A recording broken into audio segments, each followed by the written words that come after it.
আসসালামু আলাইকুম ওয়া রাহমাতুল্লাহি ওয়া বারাকাতুহু। আলহামদুলিল্লাহ ওয়াসসালাতু ওয়াসসালামু আলা রাসূলিল্লাহি ওয়া বা'দ। সুপ্রিয় দর্শক, স্বাগত জানাচ্ছি সিনবাদ রিসোর্ট গ্রুপ রমাদান কারিম অনুষ্ঠানে, powered by Molla super salt, co sponsor Islam bank, Al Arafah Islam bank, Pubali bank, Dhaka resort and ইনফিনিটির সৌজন্যে দর্শক সুন্দর আয়োজনে আমরা ইসলাম এবং জীবন ঘনিষ্ঠ বিভিন্ন গুরুত্বপূর্ণ বিষয় নিয়ে আলোচনা করে থাকি। আমাদের আজকে আলোচ্য বিষয় রমাদানের স্বাস্থ্য সুরক্ষা। আর এই গুরুত্বপূর্ণ বিষয়ে আলোচনার জন্য আমাদের মাঝে রয়েছেন দুইজন সম্মানিত অতিথি। প্রথমে রয়েছেন lifestyle modifier doctor Jahangir Kabir. আসসালামু আলাইকুম ওয়া রাহমাতুল্লাহি ওয়া বারাকাতুহু। ওয়ালাইকুম আসসালাম স্যার, কেমন আছেন? আলহামদুলিল্লাহ। এরপরে রয়েছেন জনাব Habibur Rahman, chairman HR group. আসসালামু আলাইকুম রহমতুল্লাহ। ওয়ালাইকুম আসসালাম মোহতারাম, কেমন আছেন? আলহামদুলিল্লাহ। প্রথমে আমরা স্যারের কাছে আসবো যে রমাদানে স্বাস্থ্য সুরক্ষা কী কী পদক্ষেপ গ্রহণ করতে পারি? প্রিয় দর্শক, আমরা একটি মাস রোজা রেখে প্রায় 60 থেকে 70টা রোগ থেকে মুক্তি পেতে পারি, কিন্তু আমাদের খাদ্যাভ্যাসের ভুলের কারণে কিন্তু আমাদের এটা হয়ে ওঠে না। যেমন ইফতারিতে আমরা অনেক ডুবো তেলে ভাজা পোড়া খাই, চিনি শরবত খাই, এবং এরপরে সেহরিতে অনেক বেশি খাওয়া দাওয়া করি, তারপর হচ্ছে অনেক গুরুপাক খাবার আমরা খেয়ে থাকি, যার ফলে আমরা এই রোজা 30টা রাখার পরেও রোগ মুক্ত হতে পারি না। কিন্তু যদি আমরা সেহরিতে হালকা কিছু খাবার গ্রহণ করি এবং ইফতারিতে এমন খাবার খাই যেগুলো জীবিত খাবার, যেগুলোতে পানি পাওয়া যায়, যেমন বিভিন্ন ফল, যেখানে তরমুজ আছে, তারপরে আপনারা এখানে সহজপাচ্য যে খাবারগুলো চয়েস করতে পারেন, কিছু পানীয় খেতে পারেন, যেমন হলুদ, নারকেলের তেল, একটু মধু দিয়ে আপনারা খেতে পারেন, চিয়া সিড ভিজিয়ে খেতে পারেন, তোকমা ভিজিয়ে খেতে পারেন, যাদের সামর্থ্য আছে ডাবের পানি খেতে পারেন, অর্থাৎ পানি জাতীয় খাবারগুলোকে গুরুত্ব দেওয়া, লবণ মেশানো পানি খেতে পারেন।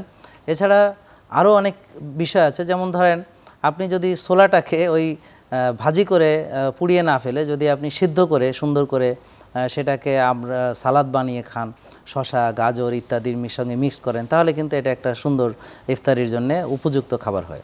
এবং অতিরিক্ত খাদ্য গ্রহণ করব না, এক ভাগ খাবো, একটু ফাঁকা রাখবো যেন আমি তারাবি পড়তে পারি এবং আমাদের রাতে যেন নফল ইবাদতগুলো করতে পারি।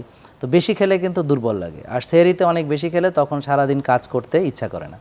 এছাড়াও আমরা যদি বিকেলে আসর থেকে মাগরিব এই সময়টাতে একটু হাঁটাচলা করি, একটু ব্যায়াম করি, সকালে এবং বিকেলে যদি একটু নরম রোদে যাই, আর সকালে ভোরে ফজরের পরে যদি একটু রিল্যাক্সিং কোনো এক্সারসাইজ করে, একটু ঘাসে হাঁটা, একটু স্ট্রেচিং টাইপ এক্সারসাইজ, এগুলো যদি করি, আর বাকিটা হচ্ছে আমরা 5 ওয়াক্ত নামাজ মসজিদে গিয়ে জামাতে পড়ব এবং আমরা রমজানে রাত জেগে ইবাদত করব। তবে আমরা যদি তারাবি পড়ে সঙ্গে সঙ্গে ঘুমিয়ে পড়ি, এরপর উঠে আমরা তাহাজ্জুদ পড়লাম, ফজরের পরে আবার একটু ঘুমালাম, যদি সুযোগ থাকে জোহরের পরে আবার একটু ঘুমালাম, এই যে সামান্য যে কটা কথা আমি বললাম, প্রসেস ফুডটা বাদ দিয়ে, ডুবো তেলে খাবার বাদ দিয়ে, যদি এই খাবারের এই অভ্যাস এবং এই নিয়মতান্ত্রিক জীবনযাপন আমরা ফলো করি, 30টি রোজা আমরা শেষ করব এবং ইনশাল্লাহ সাথে ওষুধ মুক্ত সুস্থ হয়ে যাব। স্যার, আপনি চমৎকার করে বলছিলেন। আমরা মোহতারাম স্যার আপনার কাছে আসবো যে রমাদানে তো স্যার স্বাস্থ্য সুরক্ষায় আমাদেরকে অনেক নির্দেশনা দিলেন, তো কীভাবে আমরা পার্ট বাই পার্টে রুটিন আকারে আমরা ইবাদতগুলো করতে পারি?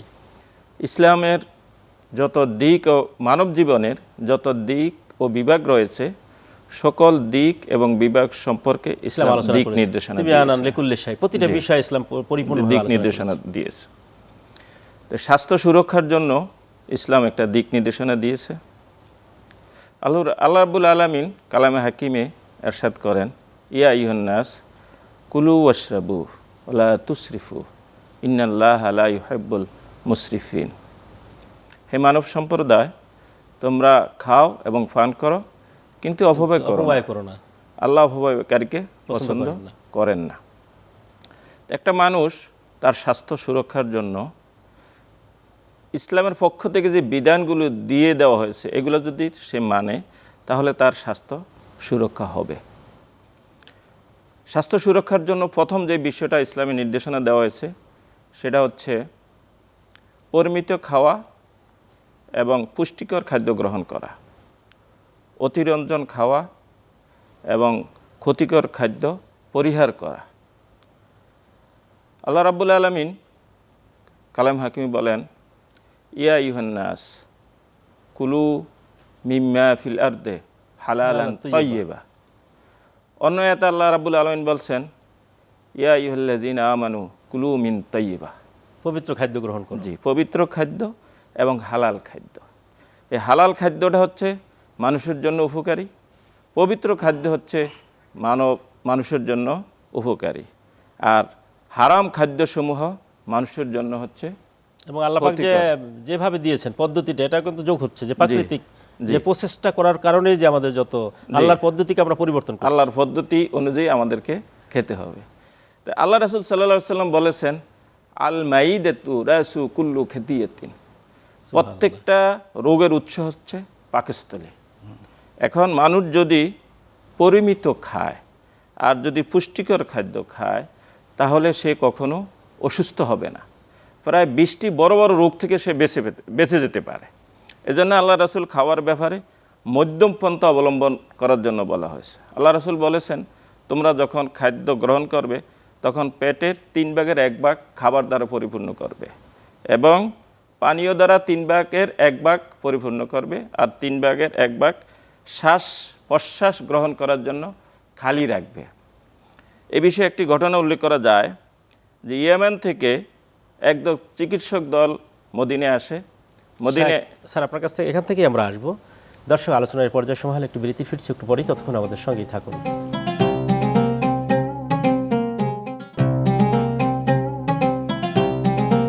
দর্শক, বিরতির পর আবারও স্বাগত জানাচ্ছি। আর আপনারা দেখছেন Sinbad resort Ramadan Kareem, powered by Molla super salt, co sponsor Islam bank, Al Arafah Islam bank, Pubali bank, Dhaka resort এবং ইনফিনিটি এর সৌজন্যে। স্যার আপনি চমৎকার করে বলছিলেন। যে কথাটা বলতেছিলাম, একদল চিকিৎসক দল ক্যাম্পেইন করার জন্য মদিনে আসে। তারা 1 মাস মদিনে অবস্থান করে, কিন্তু একজন মদিনাবাসীও চিকিৎসার জন্য তাদের কাছে যায় না। তখন চিকিৎসক দল আল্লাহ রাসূলের কাছে এসে উপস্থিত হয়, বলে, ইয়া রাসূলুল্লাহ, কি আপনি করেছেন যে একজন লোকও আমাদের কাছে চিকিৎসার জন্য আসে নাই? তখন আল্লাহ রাসূল বললেন, নাহনু কাউমুন লা নাকুলু হাত্তা নাজু ওয়ালা নাশবাহু হিনা নাকুল, যে আমরা সেই জাতি যেই জাতি ক্ষুধার্ত হওয়ার আগে খাওয়া গ্রহণ করি না, আর যখন খাই তখন পেট পূর্ণ করে খাই না। তখন ওই চিকিৎসকদের বলল, হ্যাঁ হ্যাঁ, এটাই তো সেই কারণ যে কারণে মদিনাবাসী আজকে সুস্থ। ইসলামের যে বিধিবিধানগুলো আছে আমরা যদি এগুলো পালন করি তাহলে আমরা একটা সুন্দর স্বাস্থ্য আমরা নিজেদের জন্য গ্রহণ করতে পারি। আল্লাহ রাসূল আরও বলেছেন যে খাওয়ার আগে 2 হাত ভালো করে তোমরা ধৌত করবে এবং খাওয়ার পরেও ভালো করে ধৌত করবে। এবং স্বাস্থ্য সুরক্ষার জন্য আল্লাহ রাসূল সাল্লাল্লাহু আলাইহি ওয়াসাল্লাম ব্যায়ামকে উৎসাহিত করেছেন, খেলাধুলাকে উৎসাহিত করেছেন, সাঁতার কাটাকে উৎসাহিত করেছেন। এরপরও আল্লাহ রাসূল সাল্লাল্লাহু আলাইহি ওয়াসাল্লাম মানুষের সুস্থতার জন্য কিছু দোয়া শিখিয়ে দিয়েছেন। দৈনন্দিন জীবনে মানুষ যেই কাজই করে না কেন, প্রত্যেকটা কাজের জন্য কোরআন এবং হাদিসের দৃষ্টিতে কিছু দোয়া আল্লাহ রাসূলের কাছ থেকে আমরা পাই। মানুষ যখন এই দোয়াগুলো তেলাওয়াত করে তখন এই দোয়াগুলো অসুস্থতা থেকে তাকে রক্ষা করে। এটা হচ্ছে সুস্থতার জন্য একটা ডাল স্বরূপ। স্যার আপনি চমৎকার করে বলছিলেন। আমরা স্যার সর্বশেষে আপনার কাছে আসব যে আমাদের বর্তমান জীবন ব্যবস্থা, বিশেষ করে ডায়াবেটিস, তারপরে উচ্চ রক্তচাপ, তারপর হার্ট ব্লক হওয়া, হার্ট অ্যাটাক করা, এই যে এগুলো হয়ে থাকে, তো রমাদানকে কাজে লাগিয়ে এ থেকে আমরা কীভাবে পরিত্রাণ পেতে পারি? চমৎকার একটি প্রশ্ন করেছেন। এখন ডায়াবেটিস একটা মহামারী ধারণ করেছে, ঘরে ঘরে ওষুধ খাচ্ছে মানুষ, সবার ঘরে ছোটোখাটো ফার্মেসি আছে। এর মূল কারণ হচ্ছে যে অতিরিক্ত খাদ্য গ্রহণ, আল্লাহর দেওয়া প্রকৃত খাবার বাদ দিয়ে processed food, ultra processed food এগুলো বেশি বেশি গ্রহণ করা, সেগুলোকে ব্যবহার না করা, অর্থাৎ কায়িক শ্রম বা ব্যায়াম নেই। এছাড়াও আল্লাহ বলেছেন রাত্রে ঘুমাতে, আমরা রাত জাগি। ভোরে উঠতে বলেছেন, আমরা দেরি করে ঘুম থেকে উঠি। অনেকে আমরা জামাতে নামাজ পড়তে অংশগ্রহণ করি না। তো 5 ওয়াক্ত নামাজ মসজিদে গিয়ে পড়া, এটার ভিতরে যে সার্কাডিয়ান রিদম ঠিক থাকে সেটাকে আমরা আসলে জেনে বুঝেও হয়তো সেটা মানি না। তো আমরা যেটা জানি সেটা না মানার কারণেই কিন্তু আজকে আমাদের ডায়াবেটিস, উচ্চ রক্তচাপ, হৃদরোগ হচ্ছে। তো আমাদের যেটা করতে হবে যে আমরা আল্লাহর দেওয়া প্রকৃত খাদ্য গ্রহণ করব এবং পরিমিত গ্রহণ করব। আর রমজানের মাধ্যমে কি হবে, আমাদের অটোফেজি হবে, আমাদের ফ্যাট বার্নিং হবে, কোষ খালি হবে, সেল ডিটক্সিফিকেশন হবে, তারপর সেলের ভিতরে যে ইনফ্লামেশন সেগুলো কমবে। তো এগুলো হচ্ছে এই যে কটা বড় রোগ তার মূল কারণ। আমরা আসলে কোন খাদ্য গ্রহণ করা উচিত আমাদের? আসলে যেটা উচিত, আমরা অতীতে আমাদের পূর্বপুরুষরা যেভাবে খেয়ে এসেছেন, অর্থাৎ পরিমিত আহার গ্রহণ করেছেন, 12-14 ঘন্টা কাজ করেছেন, 1-2 বেলা বা 3 বেলা আর বেশি খাননি। আর তারা খেয়েছেন প্রাকৃতিকভাবে উৎপাদিত ফসল, দেশি মুরগির ডিম, দেশি হাঁসের ডিম, সামুদ্রিক মাছ, চাষের যে অথবা পুকুরের বা সমুদ্রের মাছ বা নদীর মাছ, আর হচ্ছে অর্থাৎ প্রাকৃতিক সব খেয়েছেন। যেই গরু হেঁটে চলে বেড়ায় তার মাংস, যেটা ঘাস খায়, যেই খাসি একইভাবে চলাফেরা করে, তখন কোনো প্রসেসড জিনিস এরকম ছিল না। আল্লাহ যেভাবে দিয়েছেন জাস্ট ওভাবেই। জি, ওভাবে এবং পরিমিত বোধ, আর হচ্ছে সেটাকে বার্ন করার বিষয়। এখন রোজার মাধ্যমে আমাদের প্রায় 60 থেকে 70টা রোগ আমাদের ভালো হয়। তার ভিতরে বড় বড় যে রোগগুলো আপনি অলরেডি বললেন কিভাবে ভালো হয়, যেমন ধরেন রক্তনালীতে চর্বি জমার মাধ্যমে আমাদের ব্লক হয়, তখন এই চর্বি বার্ন করতে রোজা সাহায্য করে। তাছাড়াও এই যে ইনফ্লামেশনের কারণে চর্বি জমে অ্যাথেরোস্ক্লেরোসিস হয়, ইনফ্লামেশন কমাতে সাহায্য করে। সেলুলার ডিটক্সিফিকেশন অত্যন্ত গুরুত্বপূর্ণ। এই যে একটু আগে আমার পূর্ববর্তী বক্তা বললেন যে পেট থেকে প্রায় 85% রোগ জন্ম নেয়। তো পেটে যে বাজে ব্যাকটেরিয়া হচ্ছে, আমরা যে বাজে খাবারগুলো খাচ্ছি, সেটা তার মূল কারণ। তো এখন রোজা একটা ঢাল স্বরূপ, শুধু যে মানে আমাদের চারিত্রিকভাবে তা নয়, আত্মিকভাবে তা নয়, এটা হচ্ছে আমাদের রোগ থেকে মুক্তির উপায়। আল্লাহ বলেছেন ডিসিপ্লিন যদি মানি আল্লাহর দেওয়া, তাহলে আমাদের ডিজিজ থেকে আল্লাহ আমাদেরকে বাঁচাবেন এবং আমরা ড্রাগস ফ্রি থাকবো, আমাদের অপারেশন লাগবে না।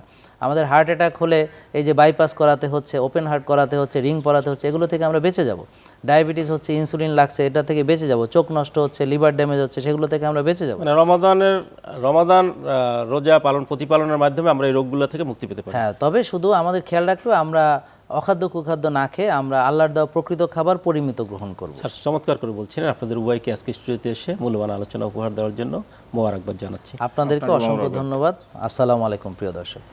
দর্শক, এ ছিল আমাদের আজকের আয়োজন। আমরা যদি আমাদের জীবনকে পরিপূর্ণভাবে ন্যাচারাল প্রাকৃতিক খাদ্য গ্রহণ এবং প্রাকৃতিক আমরা রমাদানের চর্চা, এগুলো যদি আমরা নিজের জীবনকে অভ্যস্ত করতে পারি, আমরা আল্লাহ রাব্বুল আলামিনের যে আযাব এবং গজব এবং বিশেষ করে রোগ বালাই থেকে মুক্তি পেতে পারি, সে আশাবাদ ব্যক্ত করে আজকের মতো এখানে বিদায় চাচ্ছি। হায়দা মা ইনদি ওয়া ইলমিন দাল্লাহ আলাইহি তাওয়াক্কালতু ওয়া ইলাইহি উনীব। আসসালামু আলাইকুম ওয়া রাহমাতুল্লাহি ওয়া বারাকাতুহু।